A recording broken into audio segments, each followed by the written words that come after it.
Primetime local news, serving the Lakeland and Midwest regions. Lloydminster is looking to add some new faces of art to the city.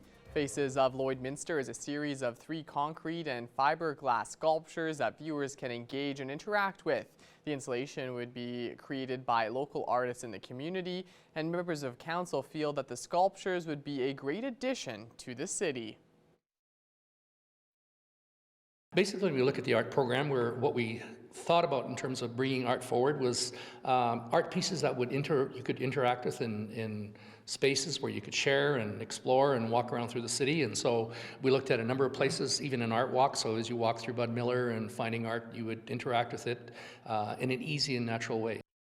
These sculptures would be placed horizontally on College Drive, and the installation would occur around the seasonal schedule of the Parks and Green Spaces Department.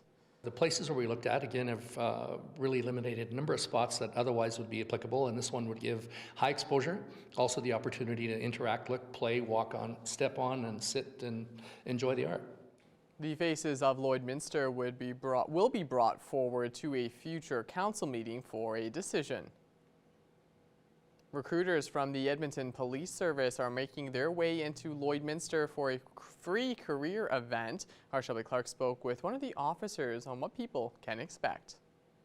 Joining us today for Primetime Local News is Wyatt with the Edmonton Police Service Recruiting Unit. Thank you so much for taking the time to speak with us today, Wyatt. Yeah, you bet. It's good to be here. Yeah, really happy we were able to speak and help get the word out on this, because the Edmonton Police Service Recruiting Unit is coming to the border city pretty soon here to offer a free career event. Now, I kind of wanted to start off with the easiest question with what's all involved in this event.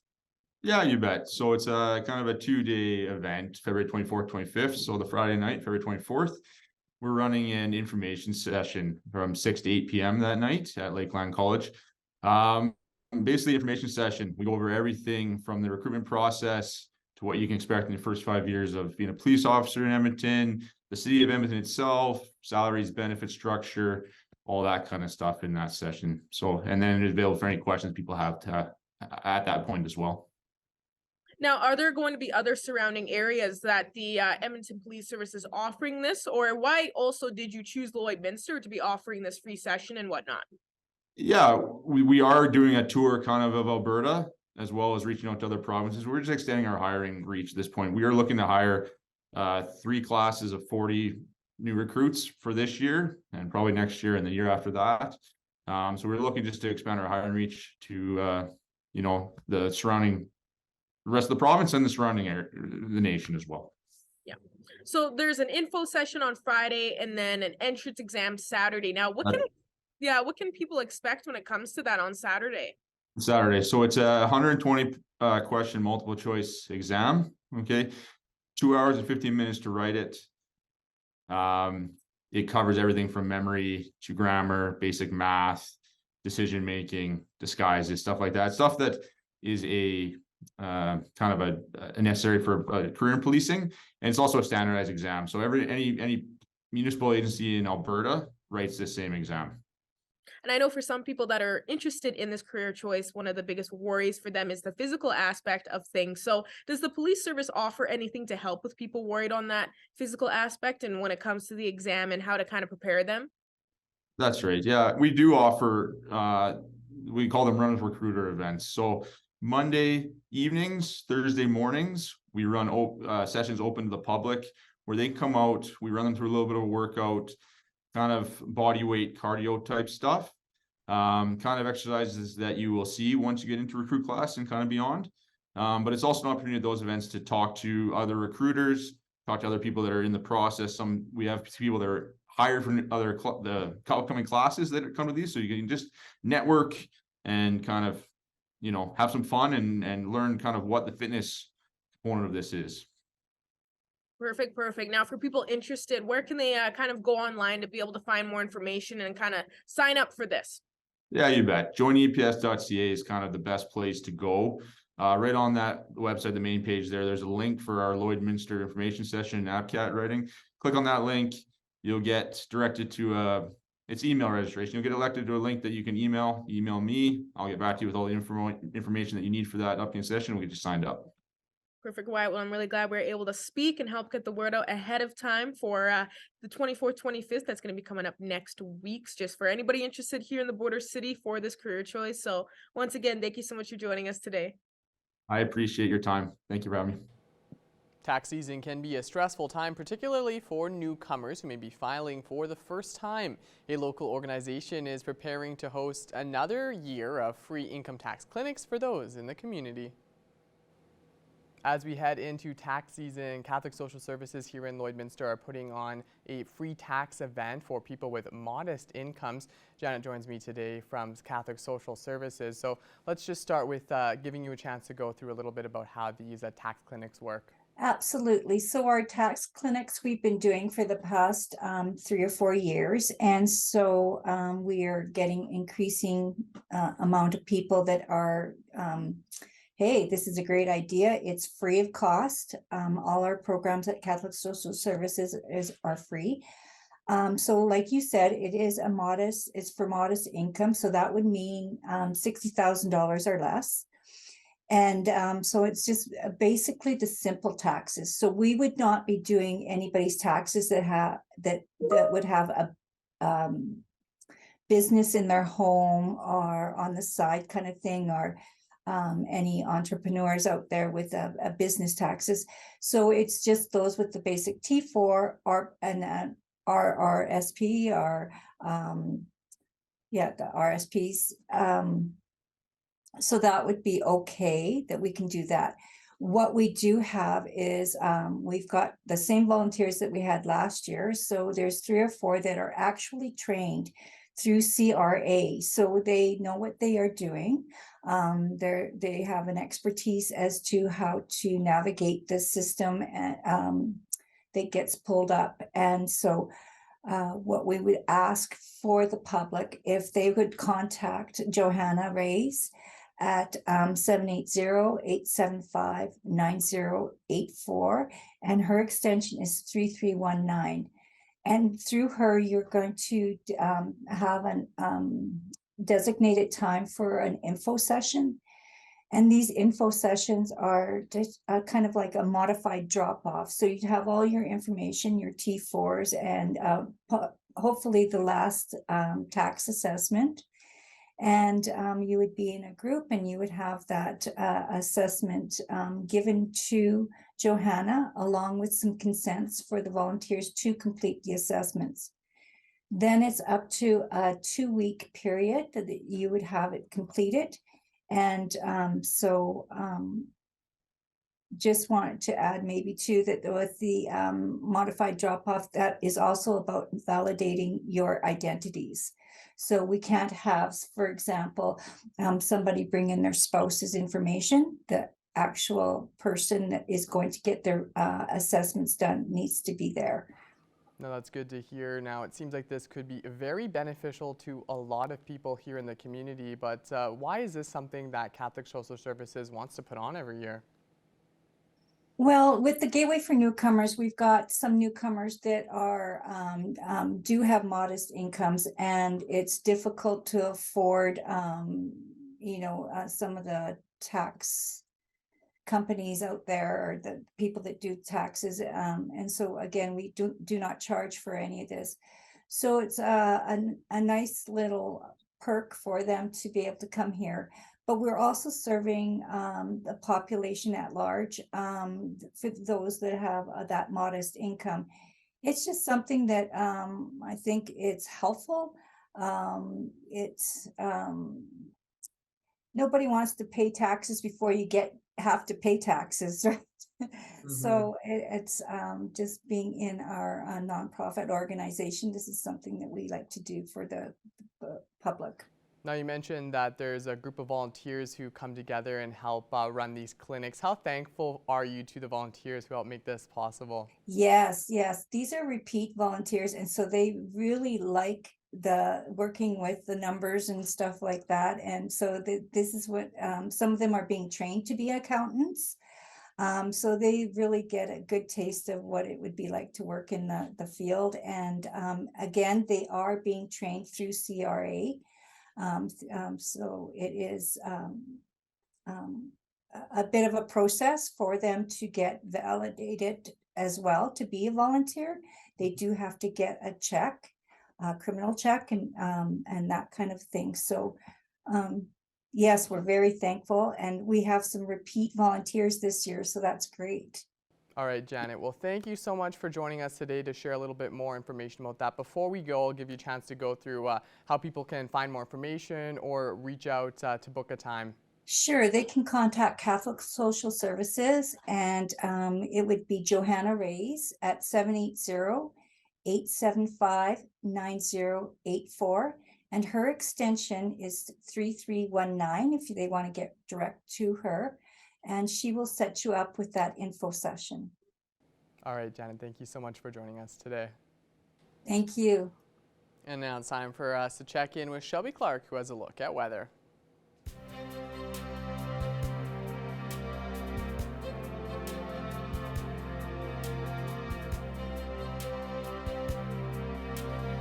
Thank you so much, Mr. Jace Mackey. And yes, happy Valentine's Day. Hopefully everybody's enjoying their day, spending it with their loved ones for today. It is a beautiful one, although weather-wise not too nice. Minus 10 right now we are sitting at here in the border city with that wind chill feeling closer to those minus 20s right now. So we have cooled down quite a bit for today, although we have seen a mixture of some sun and clouds. So it doesn't look as bad outside, but we are going to be seeing these conditions continue on through tomorrow and warming up right after that as we head into our Wednesday. So around Thursday we will be seeing some warmer conditions. So please just keep pushing through, because you know I think we are still being quite spoiled for this winter season, and we can't really complain. Switching over to our school day forecast for tomorrow, as I was saying, we will be continuing those cool conditions throughout the day. So for all the kids out there going to school, they will be starting off quite cool with a minus 18 and seeing those cloudier conditions. But by the time the school day is out, they will be warming up to that minus 12. So still seeing those double digits, although expecting a mixture of some sun and clouds. So hopefully seeing a little bit more sun peeking behind those clouds by the time they get out for the school day. Switching over to temperatures across the region for Alberta and Saskatchewan for right now. On the Alberta side, most spots are getting closer to that minus 10 area, like here in the border city, especially as we go higher up with Cold Lake at minus 12, minus 11 in St. Paul, and seeing those minus 10s for these spots here. We go a bit lower and they are slightly warmer, just seeing those single digits, but still in that minus area. The most popular one right now is minus 8 in most areas, seeing that minus 7 in Vegreville. And of course, Edmonton is looking the warmest compared to the rest, with just at minus 4. Going over to our Saskatchewan side now, they are slightly matching with us with those conditions, while most spots are in those double digits with around minus 11 and minus 12 degrees. We are seeing that single digit down in Macklin with minus 9, but we go a bit higher up to Isle of Cross and they are definitely cooled down, seeing closer to that minus 20 area with around minus 17. But as we look at North Battleford for tonight, they will be going down to low of minus 19, so cooling down quite a bit from what they are sitting at right now, getting closer to that minus 20 spot. Won't be seeing too strong of a wind chill tonight, so it will be pretty calm and pretty clear conditions. And then for tomorrow, for their Wednesday, looking at a daytime high of minus 13, so another cool day expected, although a mixture of some sun and cloud. Looking at Cold Lake, they'll be going out to low of minus 21, so hitting those minus 20s for their evening low temperature. Seeing around a 25% chance of some flurries, and they will be seeing a much more cool down night for tonight. But then tomorrow they will be looking at a daytime high of minus 13 as well, and seeing a little bit more sun peeking behind those clouds. So hopefully that'll help warm things up.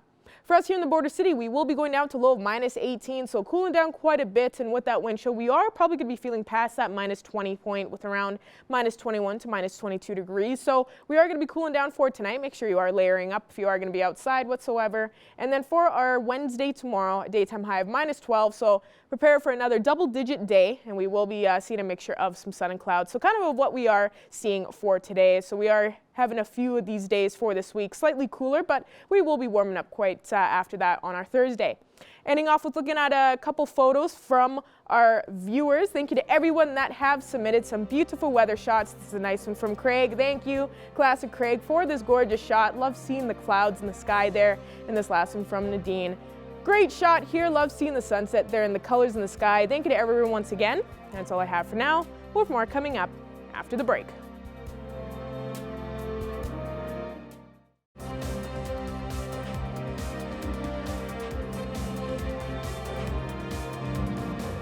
If photography was on your New Year's resolutions this year, then the photography class coming to the city is just for you. Our Zach Kenny has more. So I'm here with Chris Citrell, a photographer from Saskatchewan, who is going to be doing a class here in Lloyd during this weekend. I believe it's what day, Chris? My class in Lloydminster is on Saturday, February 18th. Excellent. And for the first question, what are you going to teach in this class? What's going to be the main subject? Well, it's meant for beginners who got that really nice DSLR mirrorless camera. My goal in this 3-hour class is to get those folks off auto mode and learn a little bit about their own camera and taking great shots right away. Excellent. That's amazing. And is there anyone that this class is specifically for, or is it widely inclusive? Well, it is actually wildly inclusive. However, it is kind of like meant for mostly beginners or intermediate people who've got the camera, but they seem to be stuck on auto mode and they're kind of afraid or intimidated by their camera. Excellent. So what is this auto mode you're trying to get them off of? Well, when you get your camera, there's this green auto mode in which the camera does everything for you. And it works great for most people. However, you're going to get a lot more value off your camera when you learn about 15 camera features. So you no longer have to shoot in auto mode and you can get great looking pictures right away. Excellent. And you yourself, you are a photographer, correct? That is correct. Excellent. How long have you been doing photography for? Oh, well, it actually goes back to about 1996 when I still lived in Calgary and Banff. But it's when I moved to Saskatchewan in 2006 when I really started taking it seriously. So I've had a few gallery showings and I got 2 books published now. So I've done pretty good for living in the middle of nowhere, Saskatchewan. That's excellent. And how long have you been teaching photography for? Oh, I'm going on 6 years now. And I've made like almost 10,000 students all over Western Canada. And it started off just doing it local for people around here. Mm-hmm. But then more and more places wanted it. So I figured I'm going to turn this into a full-time job. Excellent. That's amazing. And how many places have you visited outside of Saskatchewan so far? Oh, I've been everywhere from like Nanaimo, Vancouver, Winnipeg. Pretty much every town with more than 10,000 people all over Western Canada. I've probably been to it. Wow, amazing. And how often do you teach the classes? I try to go through each location at least once a year, but obviously some of the bigger locations like Saskatoon, Edmonton get more. That's totally understandable. And for these classes themselves, how long do they take you to like put together? Is there like a rubric you follow, or is there something just based on like people who come in, someone who needs specific needs? Well, because there's 14 students for each class, I do just have like a script that I stick to for the entire class. But I give everyone the opportunity to get customized personal attention because I pretty much know every camera now. I've seen them all. So, I mean, I know where all the settings are for pretty much everything. So it's a combination of personal, but mostly stick to the script. Oh, excellent. And is there certain types of camera or even camera brands that you stick to, or is it just everything? Well, before COVID, everybody had Canons or Nikons. But now since COVID, there's Panasonics, Sonys, Fujifilms. So I pretty much cover them all. Some of the older cameras from like 2003 or newer, probably I don't know those too much. That's understandable. And do you stick to mainly like still photography, or is there like a videography portion of the class? No, it's all just still photography. Excellent. And how long are these classes for? 3 hours. Excellent. So they're 3 hours. And do you know where your class will be taking place here in Lloyd this weekend?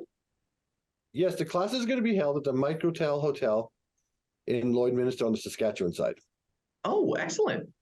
And is there anything else that you'd like to say that I possibly missed? No, but there's still spots available for the evening class coming up, but the afternoon class is already sold out. Oh, excellent. Well, thank you so much, Chris. And hopefully the class this weekend goes as well. Perfect. Thank you so much. And now let's take a look at today's agriculture prices.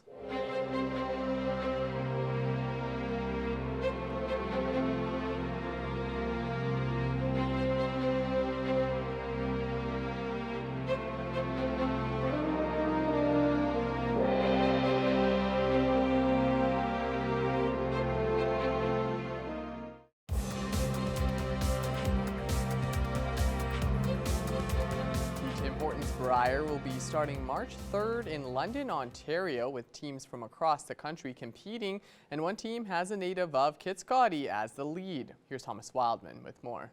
Today we have Glenn Bennett, the lead for Team Sturmray, which is going to be the final wildcard team in the upcoming Tim Hortons Brier. And so thank you so much for being with us today, Glenn.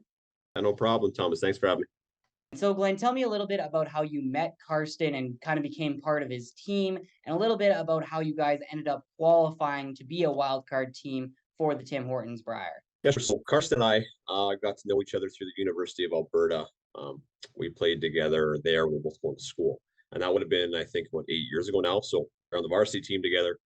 Kind of kept playing with some guys that we went to school with for a couple of years. Team changes over the last kind of year or so with the end of the Olympic cycle that usually happens in curling.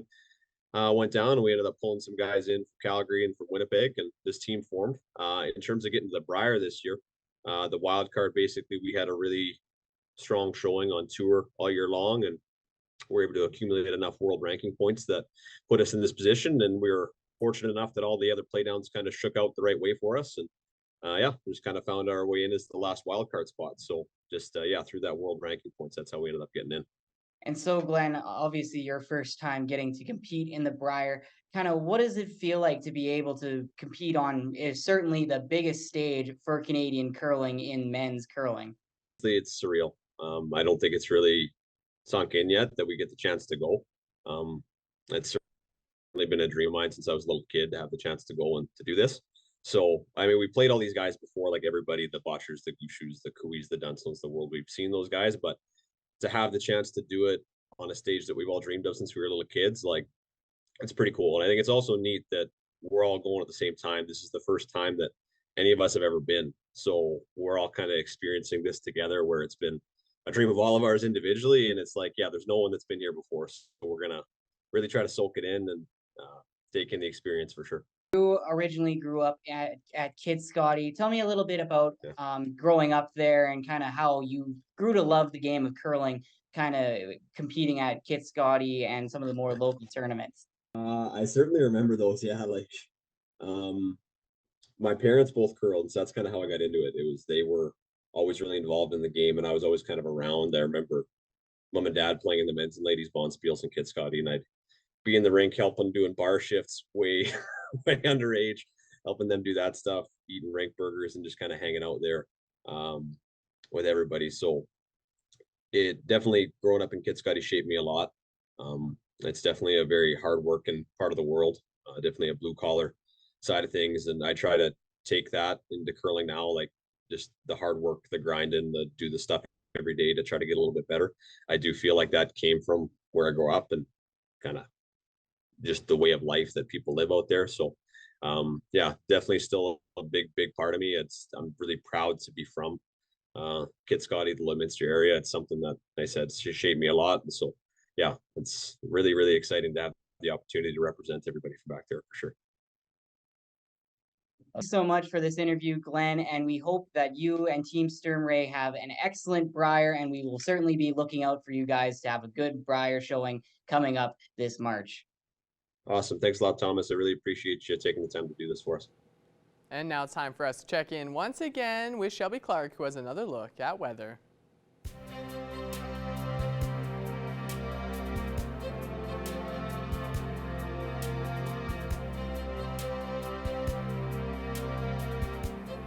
Thanks so much again there, Mr. Jace Mackey. Yes, now taking another extended look at your weather forecast. We'll be starting off with our central zone of the provinces. We have dropped down for today for sure, as we are seeing those minus marks kind of continue on, getting closer to those double digits. Jasper is the only one seeing that plus digit with that 1 degree mark. The rest of slightly cooled down for today. -2 for Edson and Rocky Mountain House, while we're looking at -4 and 5 for Red Deer and Edmonton, and then seeing those -7s for both Whitecourt and Athabasca. And up in Cold Lake here, they are kind of matched with us here in the border city with those double digits at -12. Switching over to our Saskatchewan side now, they are definitely looking slightly cooler compared to our Alberta side in our central area. Most spots are seeing, of course, those double digits around -12 to -13 degrees. And then we're looking over in Melfort, and they are seeing that -16. So getting slightly closer to that -20 point. Now, as we go over to our northern zone on our Saskatchewan side, they definitely have reached that -20 area. South End is just touching it, while it is -23 for Wollaston Lake, and up in Uranium City, Stony Rapids at -25 as they are getting closer to that -30. Go a bit lower and we are seeing double-digit temperatures, but slightly warmer, just seeing a few degrees warmer compared to the rest, with -17s and seeing that -18 over in Flin Flon. Now, as we go back over to Alberta side in our northern zone, they have cooled down quite a bit for today and definitely seeing some cooler conditions compared to our Alberta side in our central zone. -21 up in Fort Chipewyan, while there's -19 in high levels. They are seeing very close to that -20. -16 in Fort McMurray, and then we are slightly warmer in these spots here, but still seeing those double digits with -10 to around -13 degrees. But now as we go over to our southern zone, they actually are matching with us more in our central area. So the southern zone is seeing those minuses, but still seeing those single digits. -9 is the coolest we are seeing with Coronation, and the rest are just seeing around -2 to -3 degrees. Medicine Hat's kind of in the middle there, just at -5. Now as we go over to our Saskatchewan side, they are also seeing those cooler conditions for sure. Mostly seeing some double digits, mostly on our Saskatchewan side as we have been looking through our central, northern, and now our southern. The most popular condition over on this end is seeing around -12 degrees, and then we are seeing -13 for both Yorkton and Estevan, and looking at -15 there in Regina. But now as we look at our overnight temperatures, we are expecting as we head into our Wednesday. We are going to be cooling down quite a bit for our evening lows. We have been seeing those double digits for our evening low temperatures lately for the week, but we are pretty cooling down quite a bit more for tonight. Isle of Cross especially seeing that low of -23, and that's even without that wind chill. And they also will be seeing around a 40% chance of some flurries, so they will be feeling almost closer to that -30 area for Isle of Cross. Meadow Lake will be expecting a low of -17 and also seeing around a 90% chance of some flurries later on through the evening. So probably feeling closer to that -25. And then we got slightly warmer conditions with a low of -16 in Provost, and Bonnyville and Paradise Hill will be expecting a low of -19. But of course, we all are going to be seeing past that or feeling like past that -20 point for our evening low temperatures. So we will be cooling down quite a bit for tonight.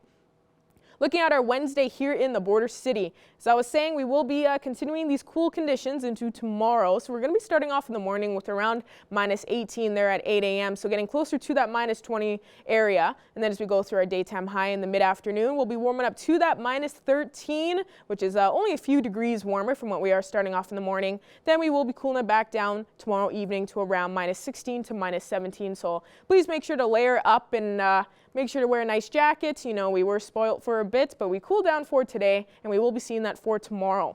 We will be expecting also a mixture of some sun and cloud for our Wednesday, so hopefully a little bit of sun peeking behind those clouds will help kind of warm things up. But don't worry, because after that, on our Thursday, be prepared. We will be warming it up to -4, seeing that single digit once again, and that will continue into our Friday as we start off the weekend. That's all I have for now. RJ's Mackey will have more news coming up for you after the break.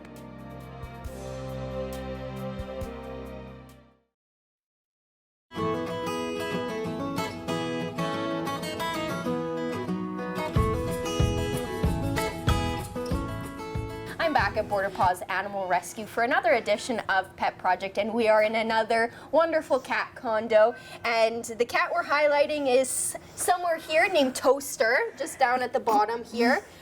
Tell me a little bit about Toaster and his journey throughout the Border Paws. Well, Toaster came to us as a stray, very skinny, hungry little guy. He's porked up a little bit since he's been with us, which is really good. He's obviously really good with other cats. He's been in this condo with all his little housemates here for quite a while. He's the longest resident in this kennel, so we're hoping we can find him his forever home pretty soon. He's very affectionate, loves to play, loves to snuggle, and I think he'd be a great addition to a family with kids or that already had a cat. He would blend right in. And have you noticed his behavior around the dogs when they bark, or if he's interacted with any dogs? He hasn't so much interacted a whole lot. There is a dog here beside him that he doesn't seem to mind, just kind of unbothered.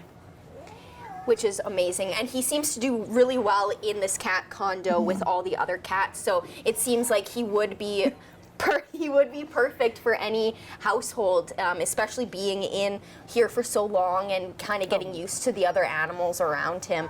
Now, you had an adoption event this past weekend. How did that go? And I heard that there's going to be a little extension on the sale. Yeah, so we had our Valentine's Day sale over the weekend. We were at Pet Value with some of our kitties. We did get a couple adopted, but we're hoping we can find some more homes for our little guys. So we've extended the adoption event until Saturday. So all cats in the shelter are half off.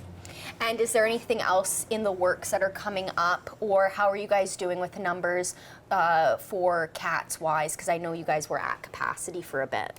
Yeah, we do have a bunch in foster right now. So we would love if anybody wants to be a foster to take on some of these little guys, because we are limited on space and we want to be able to give them the best life that they can possibly have, right, until they can find their forever homes. Now, I ask this every week. Is there any donations that you're in need of? Food, blankets, anything like that? Well, we do have a mama with some babies here right now. They're about a week old, so we're always good with puppy food, kitty food, like kitten and blankets. Absolutely always blankets and things like that. If you have old pillowcases, old dish towels, things like that, we'll take absolutely anything. And then, of course, your Amazon wish list is also another option for people as well. Has that been pretty successful since it started? It has been, actually. We were pretty surprised with the amount of people who have donated from our list, and like every little bit helps. Awesome. Well, thank you so much for joining me today, and hopefully you find more fosters, and then of course Toaster, being here for so long, hopefully he'll be able to find his forever home very soon, because it's clear that he is well equipped for any sort of situation in any family type. Yeah, so thank absolutely. you. Thank you so much, and happy Valentine's Day. Yes.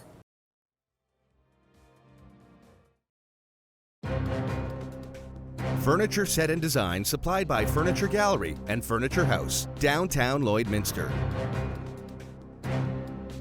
Hi, I'm Callan Dunlop with Primetime Local News, and today I'm joined by Rayanne Holayan, Superintendent for Buffalo Trail Public Schools. And to start, can you explain, maybe for some who are unaware, of what Pink Shirt Day is? So Pink Shirt Day is a national day to bring awareness to anti-bullying campaigns in schools, to bring awareness to inclusivity and healthy relationships. Can you speak about the logo that you guys have for the pink shirts this year? Yes, so generally our schools, they'll wear a pink shirt to show that they're promoting anti-bullying and inclusivity in their schools. And last spring, we had a logo contest open to all students in all schools in our school division. We probably had over 200 logos submitted to us. And we had a student from Dr. Fulkin's school who designed the logo of what Pink Shirt Day meant to her. So we have this logo that's on our shirt for this year, February 22nd, and you'll be able to see probably 300 of them within Buffalo Trail Public Schools this year. Can you talk about how impactful a day like Pink Shirt Day is to the students? Absolutely. It's a very important day for our students to realize that they're not alone in challenging and tough times. So it brings awareness, it ensures that students know they have support in school. If something's going on, they need to make sure they report that to a trusted adult in the school. We have social emotional coaches, we have character education programs, different things that happen throughout the year. But this day particularly ensures that students know, and we bring awareness, they're not alone. If they need support, there's also a number to text in Alberta. They can text or call 310-1818 and ensure that there's someone on the other end to hear them. Were there any comments that you'd like to make to the general public? I just think it's so important that we do bring awareness as a whole to Pink Shirt Day, and we ensure in all of the situations that we stop bullying, we address issues that are happening, and we have that zero tolerance design of what happens in our schools. We want our students to feel safe and cared for. And it's great in Buffalo Trail Public Schools that the first step is the amazing staff we have to take care of our students. All right, that covers everything that I had. Thank you so much for taking the time. Ending off with a quick look at your 7-day forecast. We will be expecting another cool day tomorrow, and then be prepared. We'll be warming up to those single digits for the weekend. We will be seeing a high chance of that snowfall for Saturday and Sunday, and of course seeing those cloudier conditions. But make sure to enjoy this weekend coming up, because as we head into next week, we will be seeing those double digits once again. Thank you so much for that, Shelby, and thank you all for joining us here on Primetime Local News. Have a great Valentine's Day. We'll see you again tomorrow.